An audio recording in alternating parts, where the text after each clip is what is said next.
I'd never seen wrestling growing up, and then I met Kevin Nash, and he had remembered seeing me in a fitness magazine. They just wanted like characters on the show. How does it go from, we're just gonna have you here for a few months, to, we need you to train to be a pro wrestler? It was never like, we want to send you to a wrestling school. It was kind of like, you're gonna be a part of this match, so we want you to learn a couple things to do. There's always these criticisms of you, like she didn't take enough bumps. Well, this is dumb because I wasn't writing the show. Do you feel like you could have won championships in WWE? Absolutely, yeah. Does it bother you that you didn't? It's never bothered me. The only thing that bothers me is that it's bothered other people. Oh my goodness, you came bearing gifts. Thank you. Thank you so much. You're welcome. What do we have in here? Hard sweat, tears. You baked these? These are cookies? I baked those, yes. I haven't actually looked in here yet. They're Christmas cookies. Look at this one. It's a little Christmas tree. It's a shortbread. Those are good. And then we got oh. That's like a Girl Scout cookie. Thin mints. Oh my gosh. Hold on. I'm going to eat all these during our interview. What's this one with the Hershey Kiss on it? Peanut butter. Oh my gosh. You were too kind. Thank you Enjoy. so much. There's no calories in these, I'm guessing, right? Absolutely not. You're big into fitness, so. All top-notch, low-calorie ingredients. Do you let yourself, indulge during the holidays? Absolutely. I woke up and had 4 cookies this morning. First thing. So, wow, to be in the shape that you're in, all we have to do is wake up and eat cookies? That's it? That's the Then secret? I was walking the dogs going, ugh, I shouldn't have done that. So the secret's just eat That's what you the want? secret, yeah. It's moderation though, right? Absolutely. You can't go through life like wishing you could have a cookie because, first of all, that's miserable. Second of all, the second you get a cookie, you're going to eat the whole damn box. As soon as you leave, I feel like I could eat them all right now, but as soon as you leave, Harry and I are going to eat all these cookies. Good. So thank you. Thank you for coming by. Yes, thanks for having me. I mean, congratulations on everything. Thank you. And as you sit here right now, I feel like you could still wrestle. Like the shape that you're in right now, I feel like you could still go. Yeah, I'm in better shape probably, but when I get up, my back doesn't think so. Really? Is it from the surgery you had? Yeah, it's crazy because, people talk so much crap and they're like, she never, she's not a wrestler, whatever. It's a different era. And they're like, what do you mean your back hurts? And I'm like, my back hurts. I had back surgery. Some people, their body is just, I guess, not cut out for that kind of craziness. At what point did you realize, like, oh, I've got a real issue here? This isn't just like something that hurts for a day. Well, it was like 2008. I had a few matches where in between like moments, my back would really lock up. And then I started having like ongoing issues. I'd pick up my little dog and I would literally like freeze and have to lay down on the floor for like 45 minutes in pain. I just couldn't move. And then I went to see a chiropractor and they did this like pulling thing every single day. And I had to take Vicodin and I would cry and the whole entire time. And then it's almost like that made it worse. Mm. And then finally I had a match that I was supposed to do on, I think, Raw or SmackDown. And I finally had to tell them, like, look, my back is, I'm nervous it's going to lock up out there and I'm just going to be laying there and I won't be able to move in front of the crowd. So I ended up getting surgery. And then that was it? Your wrestling career is over? I was kind of at this chapter in my life where I was just kind of ready to be not traveling all the time. Yeah. And the person that I was dating had been fired. So it was nice to be home. I had opened up a clothing store in Texas. I was like, okay, I can do this. I don't need to travel anymore. So I just basically asked if I could have my release because I wanted to be home. And then also the thought of going back and trying to wrestle. Like at that point in my career, I was wrestling more and I felt like I was getting better. And I didn't want to go back to not doing that. Yeah. Was there a certain relief when you're like, oh, well, I don't have to do this anymore? Yeah. I think anyone that goes on the road for that amount of time. Yeah. It's that part, really. Sure. It's the hardest. Yeah. I've heard a lot of people say that. Like, the bumps in the ring, sure, they hurt. But it's the fact that you're away. I mean, it's upwards of 300 days a year. Yeah. Wow. I mean, that's your tribe that you travel with, so. Yeah. Let's take it back. Let's take it way back. Because your life wasn't set up. You weren't going to be a pro wrestler. This all happened by accident, which I love stories like this, where like if it wasn't for you being in this exact place at this exact time and Kevin Nash recognizing who you are, none of this happens. Yeah. What path were you on before that story, which we'll get to? So I grew up in Idaho. I was going to college. I was in my third year, and I was like, I don't even know why I'm going to college. I don't want to be a dietitian. I want to be in the entertainment industry. I wanted to do something fun every day. And I had started competing in fitness competitions and got a couple under my belt, met a few photographers, got in the back of a few magazines. And then I finally shot for the cover of a magazine with this guy named Frank Seppi, which was a big deal to me. And I finally just kind of had the guts to I told my boyfriend at the time, I was like, I'm moving to LA. You can come with me if you want to. Otherwise, I'm going by myself. And I just got to go for it. I don't know what I'm going to do out there, but I want to be in the entertainment industry. I've got some ins. I'm going to work out at Gold's Venice. I'm going to shoot for magazines. Hopefully I'll do acting. And so I moved down there with hardly anything with my boyfriend. What city were you in? Boise at that time. And then what city in LA were you in? And then I moved to Venice Beach. Right where all the right in Venice Beach. Okay, yeah. Nice. And it was so fun going to Gold's Gym, and you literally there's an opportunity every time you go there. Yeah. And I you never met know a lot who of you're going to see. Exactly. Arnold still works out there every morning. That's amazing. Yeah. And then, so what happened when you were in LA? So when I got there, I got a few modeling jobs through fitness, fitness equipment and stuff like that. And my boyfriend was the huge wrestling fan, and I would tease him for watching wrestling. I'd never seen wrestling growing up. We didn't have cable. I didn't really know anything about it, but I teased him for watching it. And he wanted to go to a WCW show that was in LA. And we had a friend that worked at Gold's Gym that was friends with a lot of the wrestlers. So he gave us free tickets that were way up in the rafters.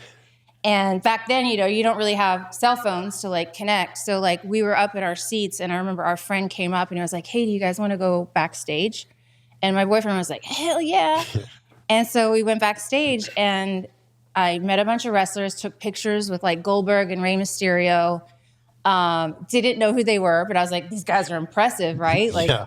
And my boyfriend was freaking out. And then I met Kevin Nash, and he had remembered seeing me in a green bikini in a fitness magazine, and had asked me if I'd be interested in doing this little 3-month storyline that they had this idea for Ric Flair and his son, David Flair.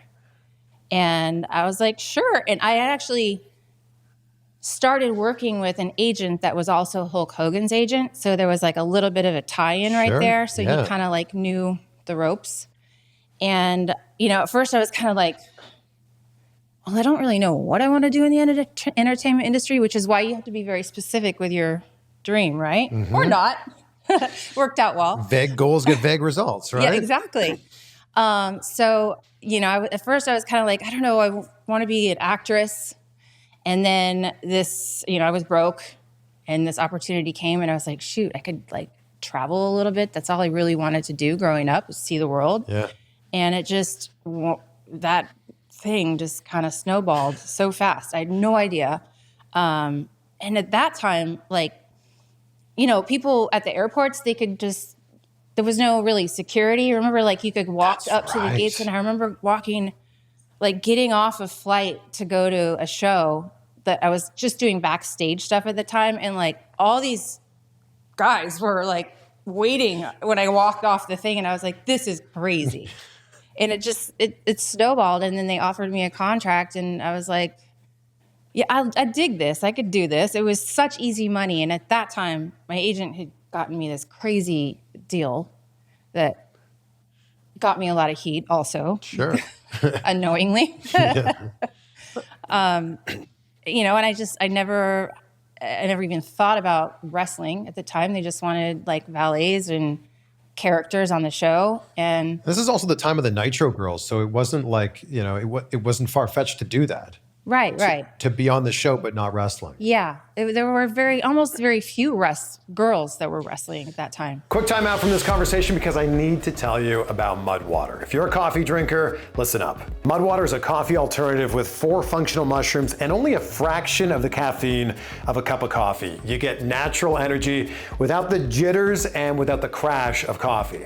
There's the ingredients right there on the side of the can. Yeah, no mud in Mud Water. It doesn't taste like mud either. It kind of tastes like cacao and chai came together and had a baby. And the thing I love about it is it's all day energy, so you don't find yourself reaching for that second cup of coffee in the middle of the afternoon. And Mudwater is giving you $20 off when you subscribe at mudwater.com/CVV. They're also gonna throw in a free frother and a free coconut creamer, which is amazing. So go to mudwater.com/CVV. That's MUDWTR.com/CVV to save $20 on your subscription. Right. Do you remember what your first, how you felt the first time you were on WCW television?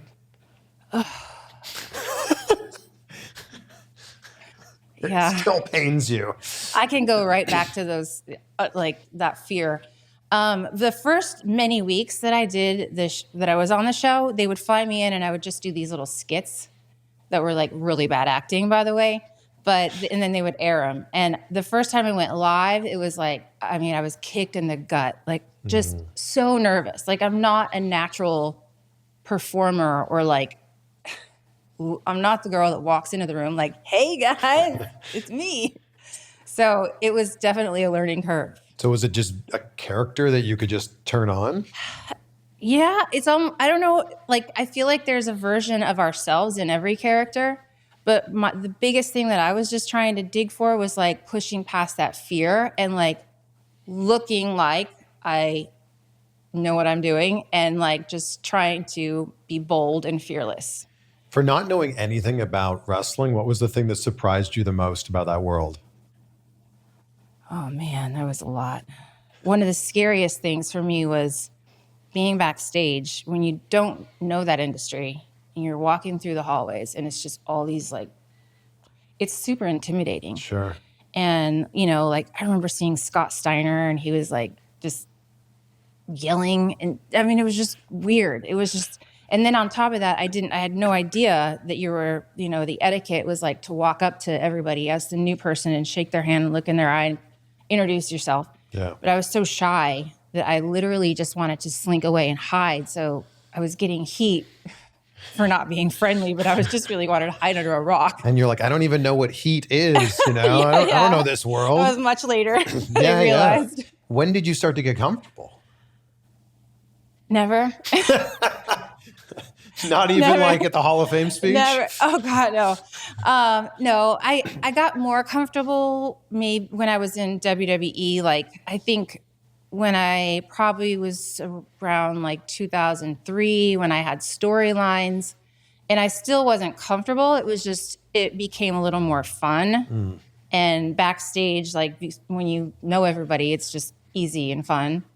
But it never felt comfortable. So how does it go from we're just going to have you here for a few months to we need you to train to be a pro wrestler?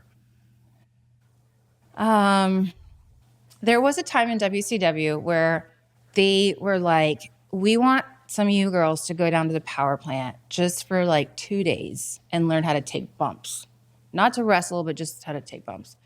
And I remember it was Stacy, myself, Molly Holly was there to help us, Medusa, Charmel, and it was the most brutal 2 days. We were crying.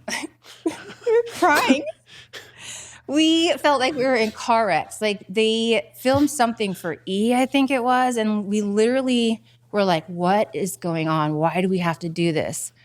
And I remember Medusa dropped me on my head on purpose to I understand how frustrating it probably was for them. Yeah. And we have this opportunity and we don't even we didn't know, right? We just needed to learn how to take bumps. So that was a little smidgen taste, but it wasn't until years into WWE when they would basically it was never like, we want to send you to a wrestling school or anything like that. Like, they didn't even have their wrestling NXT or anything like that. It was kind of like, okay, you're going to be a part of this match tonight, so we want you to learn a couple things to do in your match tonight. It was always like, okay, you're preparing for what you're going to do tonight.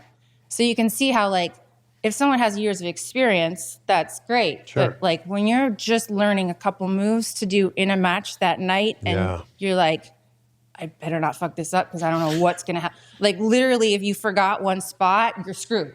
Yeah. You're like deer in a headlight. Yeah. And it was, so that was really scary, but it was also like, it pushed us to try to learn more, to put more into the repertoire. Yeah. And then we'd do like, you know, mixed tag matches.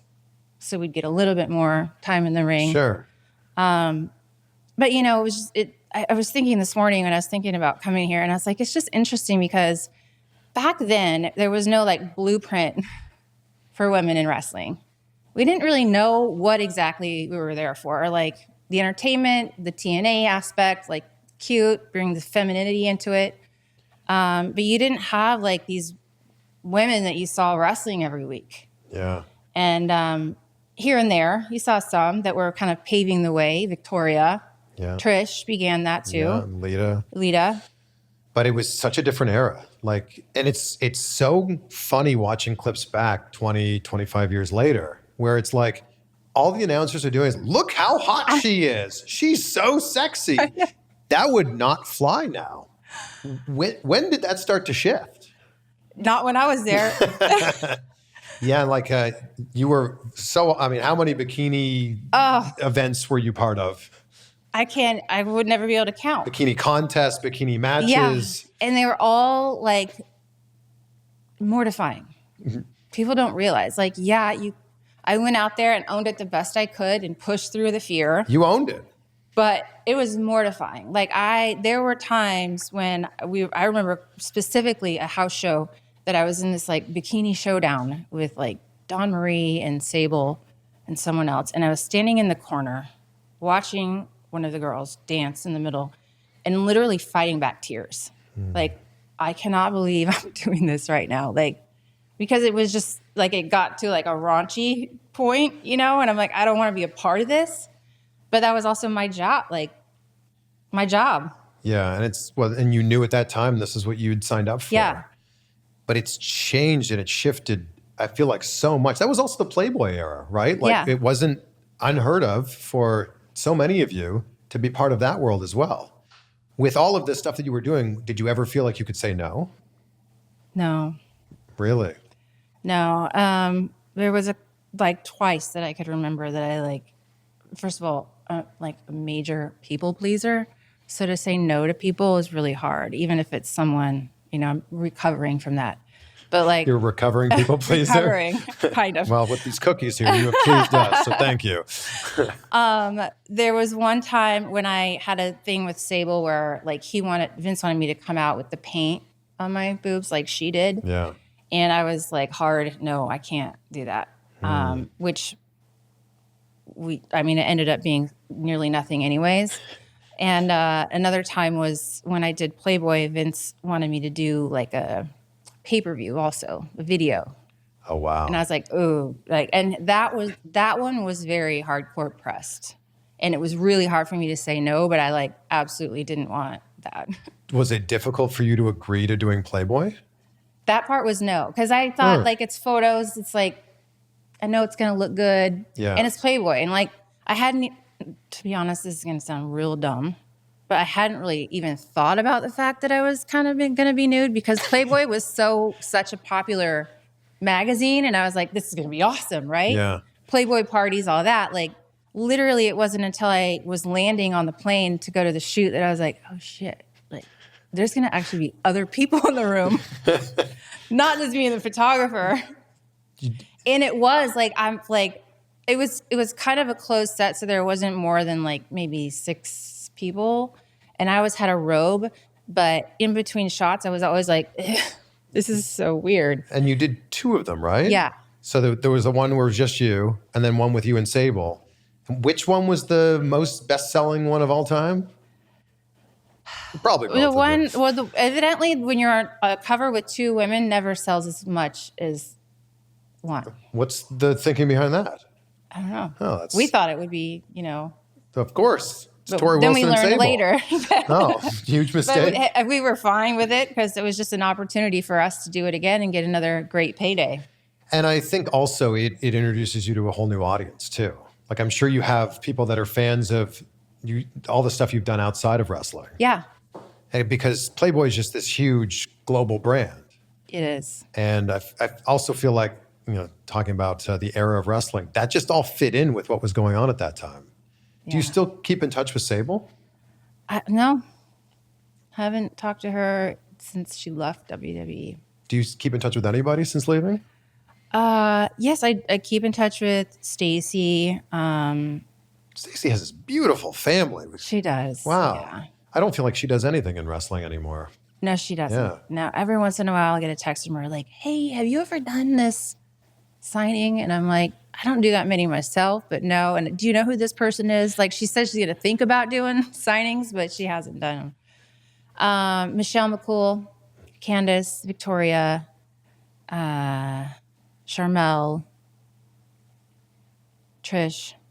I mean, there's a Barbie. There's a lot of girls that I just like, they're like sisters. We'll get back to the conversation in just a second, but I'm going to assume we have a lot in common here. Not only do we like pro wrestling and great conversations about pro wrestling, but I bet that you like saving $1 or $2 or 10, because I know I do. So I started using Rocket Money recently, and they let me know that both my wife and I were both subscribed to the same service. We were obviously only logged in on one, but we were paying for both. Not anymore. Rocket Money is a personal finance app that finds and cancels your unwanted subscriptions, monitors your spending, and helps to lower your bills. They'll even try to get you a refund for the last couple months of wasted money and negotiate to lower your bills for you by up to 20%. All you have to do is take a picture of your bill, and then Rocket Money takes care of the rest. Rocket Money has over 5 million users, myself included, and they save you on average $750 a year, which tallies up to $500 million in canceled subscriptions. Stop wasting money on things you don't use and cancel your unwanted subscriptions today by going to rocketmoney.com/CVV. That's rocketmoney.com/CVV. You do a few signings a year, right? A few. Like, yeah. I feel like I've seen you at a few. What makes you want to agree to do one? I have this weird thing with wrestling. I feel like there's a lot that I love and appreciate. I so appreciate the opportunity and how I got to be a part of something so cool and global. But there's also something about wrestling that has always felt super dark to me. And I'm just really sensitive to it. So I say no to a lot of signings because I feel like that darkness, and it doesn't feel good. And it brings it back when you're around. Yeah. Yeah. So I go through long periods where I'm like, I don't need to do anymore. And then I kind of miss it. I miss seeing people. It's kind of like a reunion. Yeah. And so I pop into a few. Do you think about what your life would have looked like had you not gone to that WCW show on that day, bump into Kevin Nash? Like, what do you think you would end up I don't know. Isn't that wild how that works? It's really wild, yeah. Maybe wrestling was meant to find you. Absolutely it was. I used to say it all the time. It was like a little angel was looking out for me when I moved to LA. I was so green and naive and innocent. And I went on numerous auditions where there was looking back, I'm like, that was so inappropriate and weird.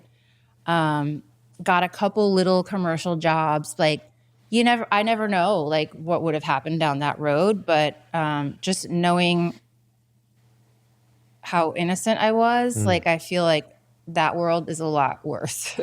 With the way wrestling is now, if you were 20 years old living in LA and you had an opportunity to be part of wrestling now, do you think you'd pursue it? I think so. Now that I see, now that it's easier to see what it could be for me, right? Sure. Like Hindsight's back 2020. then, right? Yeah, hindsight. Like I took the opportunity then. Why wouldn't I now? Sure. But yeah, I don't know. Like it's hard to say because I know how I feel right now too. So like I also know what those girls do to go to NXT and spend years and years there before they even get their shot. Yeah. So the old me, the old lady me is like, oof, I don't know. Old lady, come on. But there's always these criticisms of you of like, she didn't do enough matches. She didn't take enough bumps. How do you feel when people say that about you? Well, it's just dumb because it's like, I wasn't writing the show.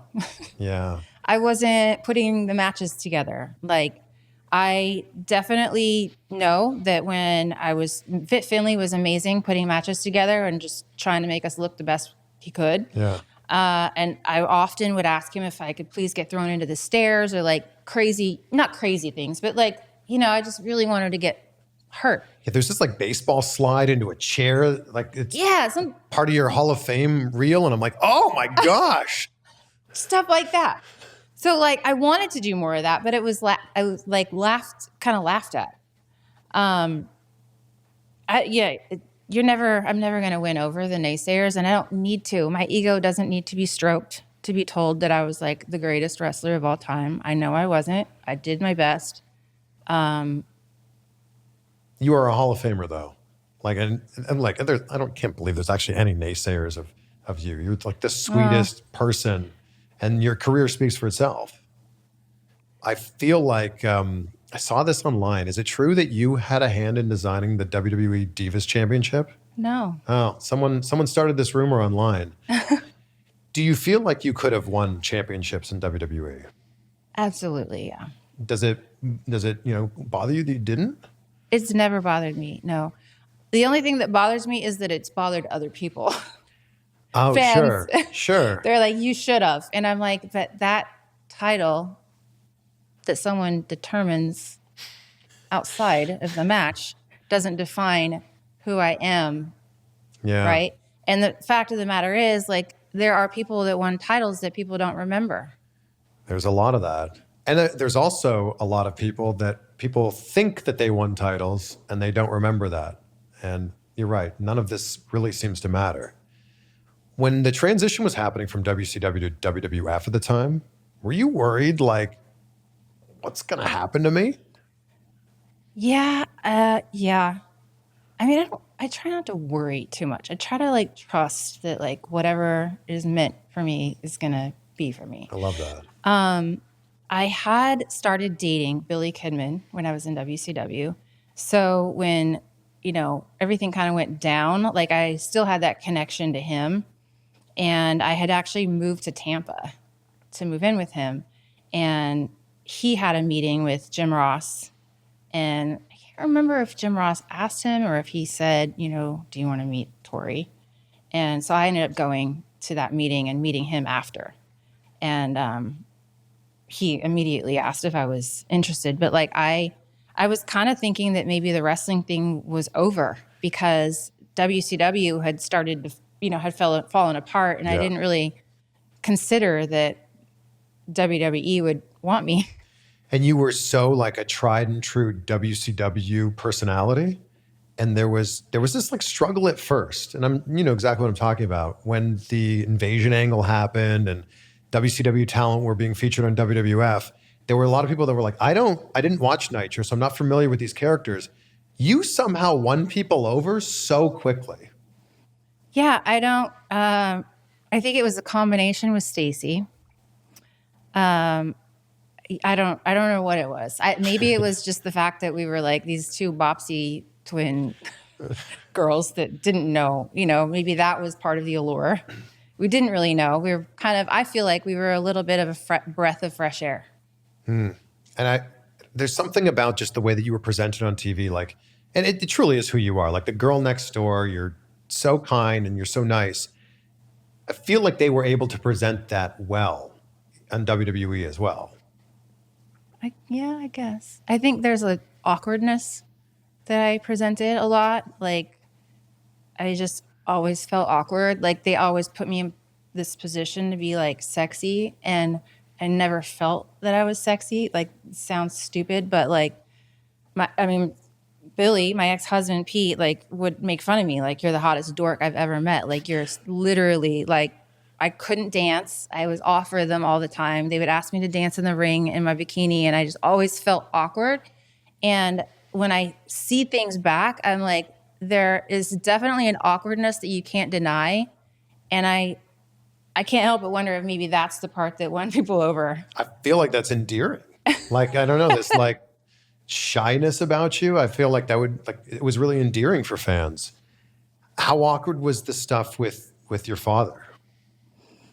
It was weird, but I was just really grateful to have that opportunity for him. How did that even come about? I was actually home visiting my family over the holidays, and I got this weird call from Paul Heyman, and he had this storyline idea. I was just happy to have a storyline because I hadn't really up until this point, right? And he told me the storyline, and he's like, at the end, he said, we can use your dad or we can use an actor. And I was like, oh, we have to use my dad. Had your dad done any acting? When he was younger, he dabbled in like stage acting in San Diego and like, Okay. just, so I knew it would be down. I knew it would be like an opportunity of a lifetime for him to just kind of like see my world and travel. And then once he got in, I was like, oh my God, what did I do? People were like, it was tough for him, but I'm just so grateful because he passed away a few years ago. And now I'm really grateful to have that opportunity with him.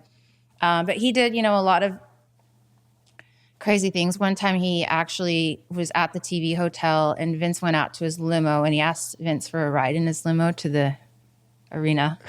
What? And Vince did it? I wanted to die. Yeah, he did. That's fantastic. But he didn't know, right? He's just... What was that? Was what we saw the storyline that was originally pitched? Because that, I feel like it went down some interesting twists and turns with the whole thing with Al Wilson and you and Dawn Marie. Yeah, I mean, it was in a nutshell that we didn't go into like nitty gritty details. So it turned into something that was a little more raunchy than I anticipated. Like the hotel room thing that I did with her. But, it was basically... Did you know this was going to end in a wedding? Yeah, no. I think a lot of... Wrestling loves weddings. Right, they do. And a lot of it like... They never go well. They never go well. I feel like a lot of times storylines aren't always complete when they start it too, And it evolves. I'm sure that they don't know how the crowd's going to react to it either. So they're like, oh, well, that's not doing, the thing we thought it was going to do. Yeah. Let's quickly turn and change and make this something else. But the fact that you got to work with your dad, I mean, your dad is all part of wrestling lore now. It's pretty incredible. He's hilarious. I remember we would go, when we went back to Idaho, which was rare for shows, he would definitely want to go, and he wanted to be like front row. Like, he wanted to be recognized. Dad, I love you. What are you most proud of in your time in wrestling? I'm proud. I'm really proud of the fact that like I stayed true to my values. Even though like on screen it got a little raunchy, like I was never that girl that politicked my way. I never slept my way to the top trying to get a little extra attention. And to me, that goes a long way. I was never a backstabber. I was, on the up and up. And to me, that's something that I'm most proud of. We hear a lot of stories about like the men's locker room at that time. What was the women's locker room like at that time? Mostly good, but there's always, I think in a situation like that, like there's always going to be jealousy or people that think they should have a push over you, or they don't understand why you're getting a push because you're not the best wrestler. I had a few instances where like I had an issue with Dawn Marie where, she would like really kick me hard in the matches. And I didn't realize you're not supposed to say anything. You're just supposed to do something. So I would say something and then it would continue. And then my ex-husband was like, you got to kick her really hard back. And then it stopped after I did that. I think I might know the exact moment you're talking about. It was during the thing with your dad. There's a scene where you're like, or there's a segment where you're tossing her around the ring and you're like legitimately kicking her and punching her. Are these just receipts at this point? At that point, there was a lot of built up anger because it was just, it almost, part of it felt real. Like, I feel like they love that when it feels a little real, right? And like I just felt like there was a little bit, like she just didn't really like me, and I never did anything to her. So like all those little extra kicks that she would give me in the house shows, kind of just, I had some pent up anger. Yeah, it looked like you were unleashing it all in this one segment. How did your dog become a character? Honestly, I just wanted to have a dog on the road with me. And I thought if I suggested I bring her on the show, they would let me bring her on the road. This is Chloe, right? Yeah. Yeah. And yeah, it worked for a little while. And then she started getting like weird because the pyro. Oh, yeah. So I stopped. I saw a post. Chloe lived to be 17? Yeah. That's incredible. What a life. What a life. And how long was that stint with you and Chloe? It wasn't that long, maybe a year or two. I feel like it's something that people definitely remember. Yeah, she's got her own doll. She's part of my little action pack. She was the first dog to have their own superstar page. Wow. On WWE.com. Wow. How did the call come to get inducted in the WWE Hall of Fame? I was in Sedona, Arizona with my husband for Valentine's Day, and I got a call from Mark Carano, WWE Talent Relations at the time. And I was like, ooh, do I answer this? I don't know. I didn't answer a lot of his calls.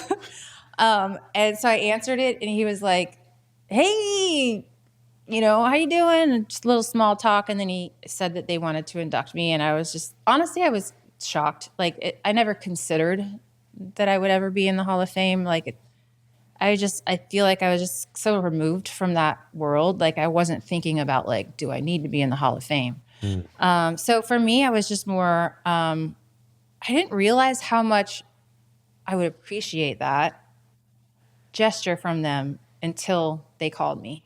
Like, it didn't really matter. It's probably similar to what it would feel like if I won the belt. Like, I don't care about the belt, right? But maybe if I won it, I would be like, this is cool. To me, it was more about like them saying thank you. Like an acknowledgement. Yes. Yeah. Because I did feel like I gave a lot of years to that business that were, I was gone a lot, and I just gave a lot of years to the business and my body to the business. And, even though I wasn't the greatest wrestler, my back still hurts every day.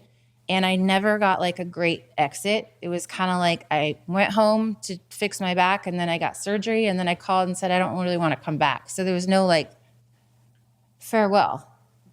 It feels like the Hall of Fame induction should have happened sooner. Like you left in 2008 and then it happened 11 years later. I don't know. What happened? I don't know. Maybe it's some of those phone calls that I didn't answer from Mark Carano. Were calls about that. You think, baby? I don't know. How hard was it putting together a speech and like putting all of that together just, in just those words? It was hard.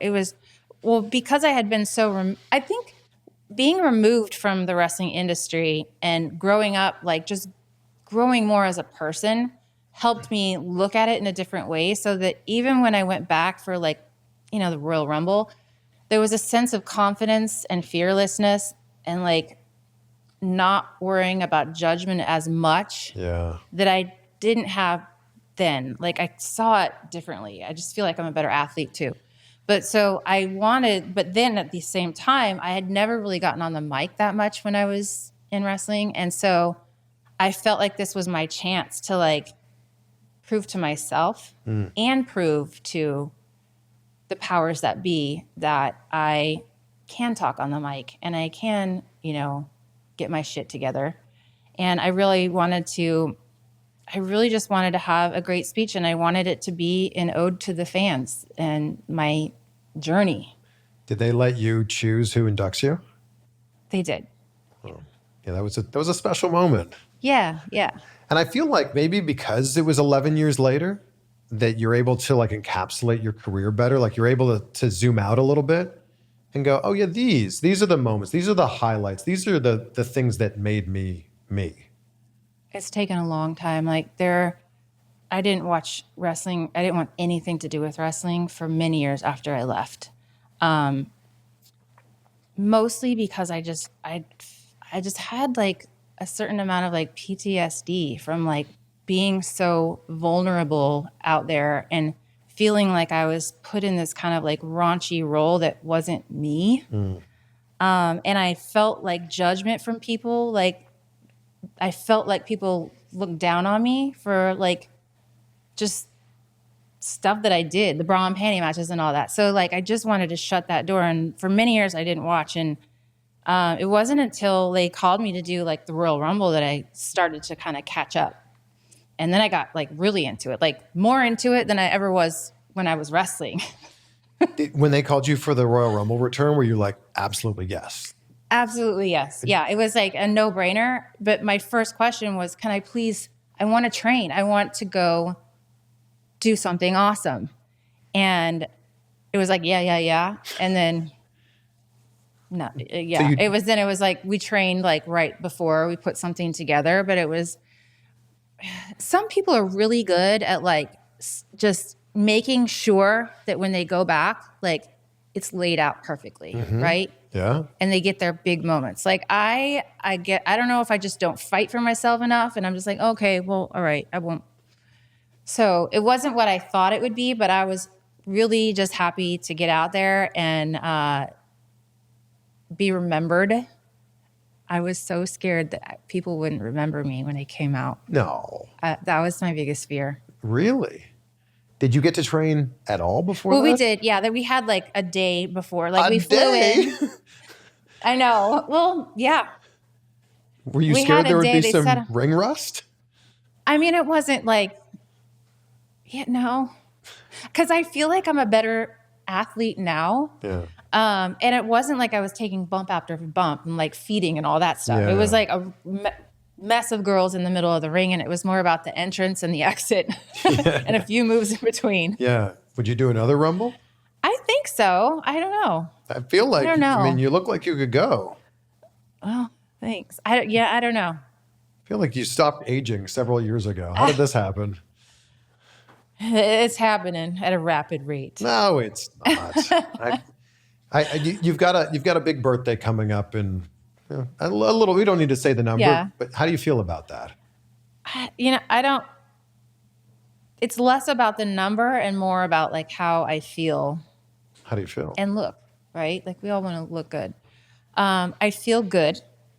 My back does not always feel good, but I'm not. Yeah, I'm not super stressed over it. Do you do DDPY? I feel like that's. I don't. I do hot yoga. Okay. But I haven't tried DDP's yoga. It's embarrassing to say. It's fantastic. Yeah, I've done it with him at his house. It's a heck of a workout, and I do a decent amount of yoga, but his style of yoga is something else. Really? And then he's there, like he has crazy names for everything. Like I'm trying to think of like the Hulk up and the touchdown and So you should definitely give it a try. Next time you talk to Dallas, I will. You should give it a try. I think people would love to see you at the Rumble. I mean, it's just around the corner now. Yeah, I don't know. I don't know if they're bringing old people back now. Stop calling yourself. I mean, old old like old back in like previous. Oh, old, like a veteran. Yeah. Yeah. No, there's always a spot for like a surprise. There's always one or two or three surprises. So I don't know. January 25th. I don't know if you have plans. I feel like, or 27th, whenever it is. 27th. Yes. I feel like that's funny. I'm not planning on it. So. That's just down the road, right? There are people that deserve to go that haven't been. That's true. That is true. I saw in another interview you said how fitness saved your life. How much has fitness impacted your life? It has led me through life. Like it led me to wrestling. When I was in high school, I was anorexic. And then in college, I went from being anorexic to bulimic. trying to be bulimic. It was really hard for me to make myself throw up. And then I started gaining a little bit of weight during college, and my self-esteem was extremely low. And what saved me was opening up a fitness magazine and seeing fitness girls, not bodybuilders, and thinking like, I want to look like that. I want to be strong. And I tore out a page that had a girl's diet and her workout regimen, and I copied it.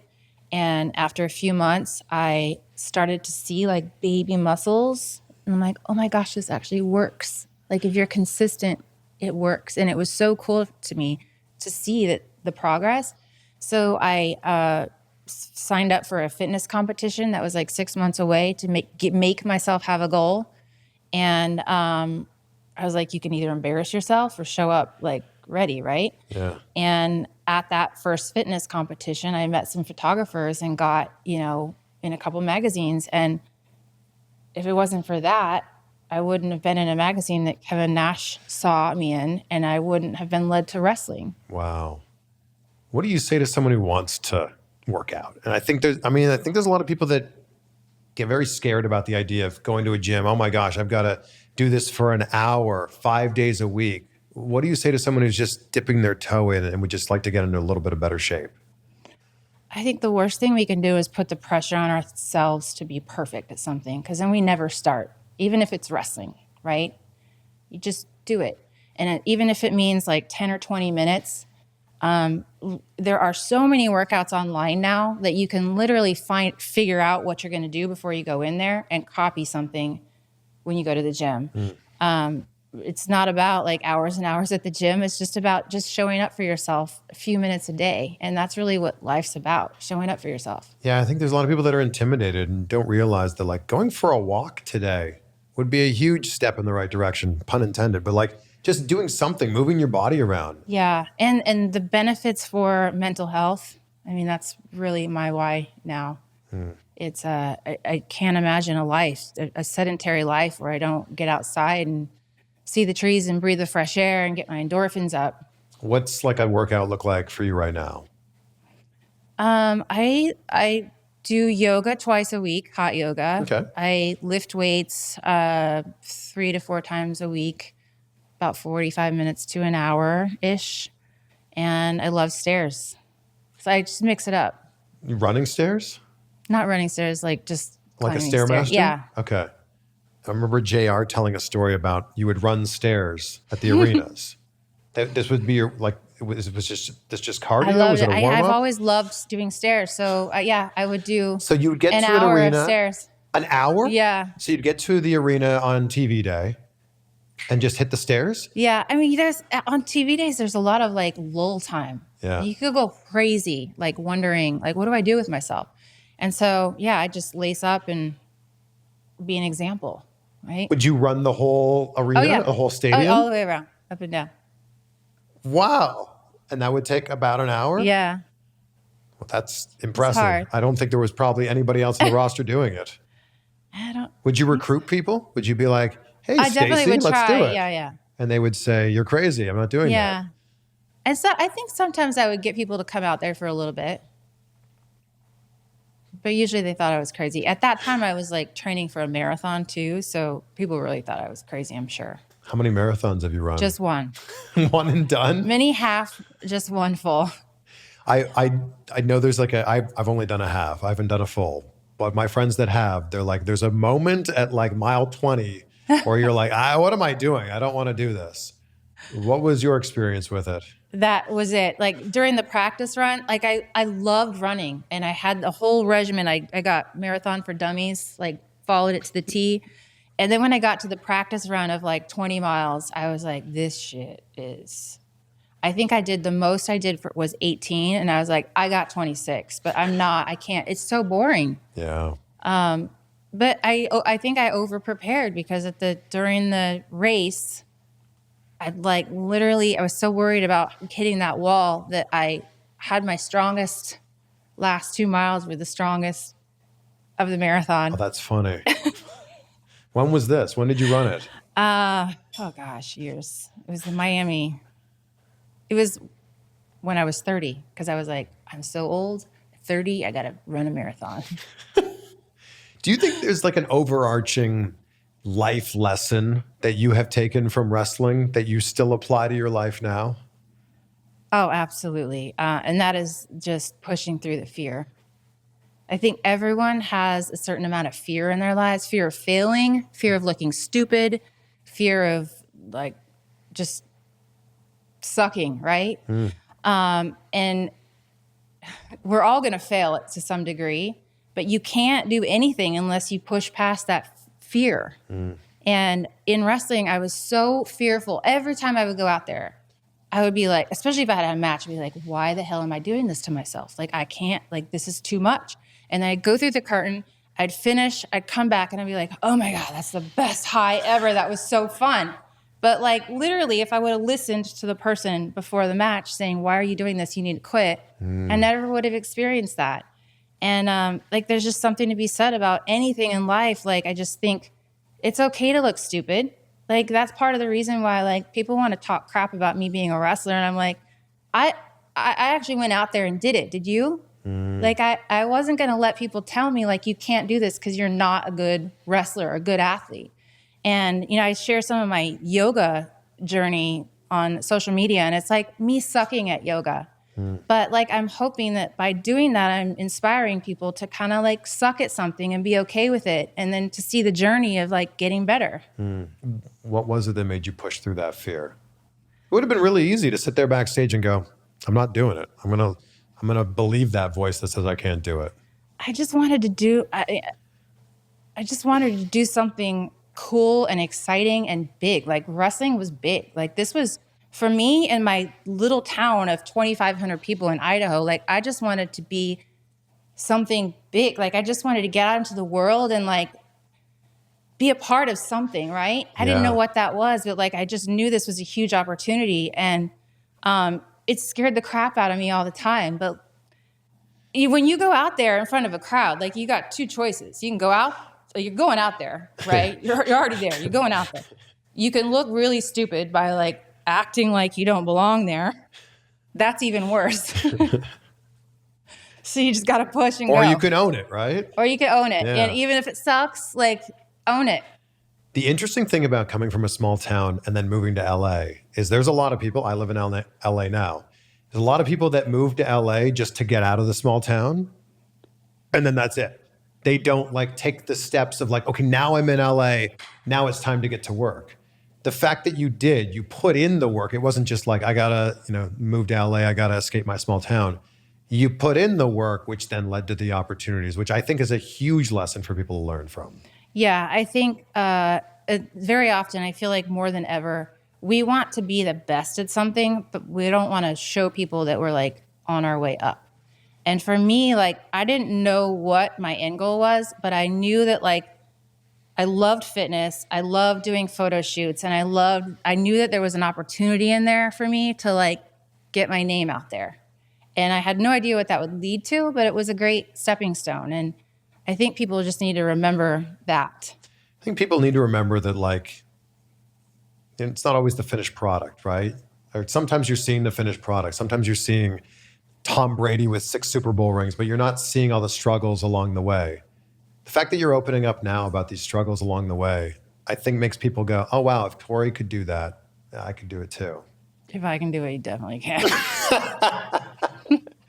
And what are you doing these days? Just baking cookies? That's I'm gonna bite into one of these. I can't just have them and talk about it. Would you like to have one? I'm good, thank you. Can I start with this one? Oh yeah, those are good. This is the Thin Mint one? Mm-hmm. Oh my gosh. That's amazing. They're good. I made cookie boxes for my family this year, and about 8 hours in, I was like, I don't know what I started, but this I'm over it. Let's go with the Christmas tree. They're so soft. Oh, those are good. Oh, man. That's really good. Wow. First of all, thank you for the cookies. You're welcome. Thank you for coming by and sharing some incredible stories with us. Off camera, before we started, I was telling you how important gratitude is to me. And I start every day with gratitude. I end every day with gratitude. And I end every interview with that. So what are 3 things in your life that you're grateful for as we sit here right now? I am grateful for the morning walk I had with my 3 little doggies, What are their names? Pepper, Daisy, and Bella. What kind of dogs are they? They're all Chihuahuas. Oh, I am grateful for, this is another dog thing. I almost lost my dog, Pepper, a couple weeks ago. So I'm so grateful that she is alive with me. What She's happened? 14. She's got congestive heart failure and she's on medication now, but she's like better than Pepper. ever. Oh, And I am so grateful for the amazing husband that I have that's just so grounded and nice and wonderful. you guys sound like a perfect pair because you are so nice and Thank so you. wonderful. And you are everything that all of these fans, I'm sure every signing, every fan comes up to you and says, you were my crush when I was a kid. What's the reaction when you say that? Or when someone says that to you? It's nice. It's a nice compliment. Yeah. Like, it's crazy to me that people still have their Playboys too, pristine condition. Like, it is nuts. Is that nice or is that weird? I think it's nice. Like, it's a huge compliment. Yeah. Well, like I said it to Trish Stratus when I met her recently. I was like, well, I was at WrestleMania 18. You were my teenage crush. She's like, I've never heard that before. Like, oh, I'm sure you haven't. You must hear it from every second person at every signing. I hear it a lot, yeah. Are there strange requests at the signings too? I don't get weirded out by much. So Not anymore. Yeah. Like, I've been in wrestling No. long enough. Well, thank you. You're awesome. Thank By the you. way, we have a Chiweenie. We have a Chihuahua mixed with a wiener dog. That sounds cute. I need to see pictures. I will show you a picture of Luna. She's 13. She's almost as old as Pepper. Yeah. Our elderly little Luna. Oh, I got to see pictures. But thank you Thanks so for much. having me. You're the best, and these cookies are incredible. Enjoy. Thank you.